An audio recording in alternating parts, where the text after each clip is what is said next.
মানুষ কতটা খারাপ হলে এটুকু বাচ্চার সাথে এত খারাপ করতে পারে।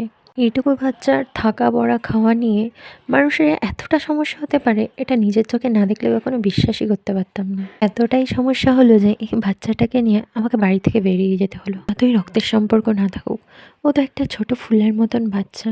ওর সাথে এতটা খারাপ করতে কারোর কোনো বিবেকেও বাঁধলো না একটু। আমার এইটুকু মেয়েটা এতটাই অন্যায় করে ফেলেছিল যে ওর ডাকে সাড়া দেওয়ার মতন ইচ্ছাটুকুও কারোর ছিল না। আমি তোর মা, আমি ওর এত কষ্ট সহ্য করতে পারছিলাম না বলে ওকে নিয়ে আমি ওই বাড়ি থেকে বেরিয়ে চলে আসি। তারপর আমি আমার হাজব্যান্ডের সাথে রাত্রিবেলা একটু কথা বলছিলাম। ঠিক রাত 12টা 13 বাজে তখন। আমার সাথে কথা বলতে বলতে ও খুব কাঁদছিল। ওর কান্না শুনে ওর মা ঘরে ঢুকে আমার নামে এত বাজে বাজে কথা বলে। কথাগুলো শুনে আমি নিজেকে ঠিক ধরে রাখতে পারছিলাম না। আমি বুঝতেই পারছিলাম না যে আমি কি করব। আমি এখনও বুঝতে পারছি না যে আমি এমন কি অন্যায় করে ফেললাম।